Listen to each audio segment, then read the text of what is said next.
ناظرین جو میں نے آخری ویلاگ کیا تھا اس میں نے انجینئر محمد علی مرزا صاحب انتہائی قابل احترام عالم دین ہے، ان کے بارے میں نے ایک ویلاگ کیا تھا کہ انہوں نے کچھ باتیں ایسی کی جن پہ مجھے اعتراض تھا اور میں نے اس پہ ویلاگ کیا تو ان کا ایک پیغام مجھ تک پہنچا۔ ایک تو انہوں نے کہا کہ یہ کلپ کچھ پرانا ہے، نیا نہیں ہے، لیکن انہوں نے اس کو ڈینائی نہیں کیا، یعنی ان کے جو افکار ہیں جو اس کلپ کے اندر وہ جو بول رہے ہیں باتیں وہ آج بھی ان پہ قائم ہیں، اور وہ پرانا کلپ وہ کہہ رہے ہیں کچھ عرصہ پرانا ہے لیکن وہ انہوں نے اس کو ڈینائی نہیں کیا، وہ ان باتوں پہ آج بھی کھڑے ہیں۔ دوسرا انہوں نے کہا کہ عدت والے معاملے میں انہوں نے کوئی بات کی ہے، یعنی یہ دو چیزیں مجھ تک پہنچی ہیں۔ عدت والے معاملے میں انہوں نے کوئی بات کی ہے، میں نے وہ کلپ منگوایا،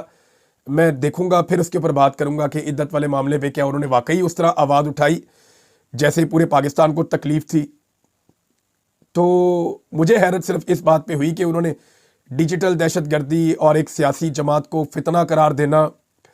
یہ ساری چیزیں انہوں نے کہیں، حالانکہ ماضی میں وہ خود یہ کہتے رہے کہ یہ جو پاکستان تحریک انصاف کا سوشل میڈیا ہے یہ عمران خان نے پیڑ تو نہیں رکھا ہوا، یہ تو لوگوں کا رد عمل ہے، یہ جو آپ نے بار بار لوگوں کے ساتھ ظلم اور زیادتی اور ظلم اور جبر کیا ہے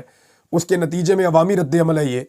تو پہلے آپ اس کو عوامی رد عمل قرار دیتے تھے، بعد میں آپ نے اس کو فتنہ قرار دے دیا۔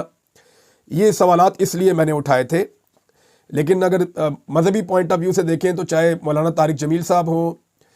چاہے دیگر علماء اکرام ہو، مولانا طارق مسعود صاحب ہوں، بہت سارے اور عالم دین ہیں، میں نام سب کا لے نہیں سکتا، الیاس قادری صاحب ہیں یا محمد علی مرزا صاحب ہیں یا اور بہت سارے علماء ہیں، میں سب کے نام جن کے رہ جائیں گے میں ان سے معافی چاہتا ہوں۔ ابتسام الہی ظہیر صاحب، ان سے میں نے بہت سیکھا، بلکہ کبھی کوئی میں پھنس جاتا تھا کسی مسئلے میں تو میں انہیں فون بھی کر لیتا ہوں، وہ بڑے مہربان ہیں، وہ فون سن کے مجھے اس مسئلے کا حل بھی بتا دیتے ہیں۔ میں انہیں جب کہتا ہوں کہ میں یہاں پھنس گیا ہوں، یہ بات سمجھ نہیں آ رہی، یا اس آیت میں پھنس گیا ہوں، یا اس حدیث کے اندر مجھے ذرا تھوڑا آپ سمجھا دیں، تو ابتسام الہی ظہیر صاحب وہ اتنے محترم انسان ہیں اور اتنے مہربان ہیں کہ وہ پھر مجھے بتاتے ہیں کہ اس کو آپ اس طرح پڑھیں اور یہ وہ حالات ہیں جن کے تناظر میں یہ آیت نازل ہوئی تھی یا یہ حدیث نازل ہوئی تھی، تو وہ بھی بڑے مہربان ہیں، اور بہت سارے ہیں، میں سب کے نام نہیں لے سکتا۔ تو اسی طرح میرے لیے سارے محترم ہیں، لیکن اگر آپ ایک اتنی بڑی سیاسی جماعت جس میں تمام مکاتب فکر کے لوگ موجود ہیں، شیعہ، سنی، وہابی، دیوبندی، بریلوی، ایون غیر مسلم بہت بڑی تعداد میں اس جماعت کے ساتھ وابستہ ہیں، جب آپ اس کو ٹارگٹ کریں گے تو پھر لوگوں کا رد عمل آئے گا۔ تو میں صرف یہ چاہ رہا تھا کہ غیر سیاسی پلیٹ فارمز کو غیر سیاسی رکھا جائے، بس یہ میری صرف گزارش تھی۔